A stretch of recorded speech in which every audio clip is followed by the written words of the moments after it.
लग्नाला यायचं बरं का, आता कोणाच्या ते सांगतेच पुढे. त्याच्या आधी ना मला आज उठायला उशीर झालेला, तसं तर रोजचंच आहे म्हणा माझं. त्याच्यानंतर माझं सगळं आवरेस तोपर्यंत ना मम्मींनी भाकऱ्यासुद्धा करायला घेतल्या होत्या. त्यांच्या भाकऱ्या होईस तोपर्यंत मी फरची पुसून घेऊया म्हटलं आणि फरची पुसून घेतली.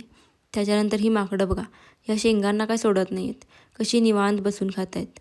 आता जास्तच झालं म्हटलं यांचं, आणि संध्याकाळी शेंगा भरायलाच घेतल्या.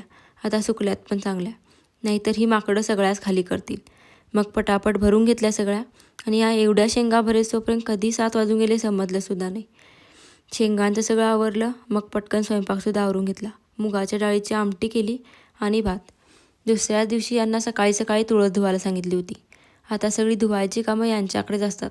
गाड्या म्हणा, पाण्याची टाकी म्हणा, कोणाला जर पाहिजे असतील तर सांगू शकता बरं का.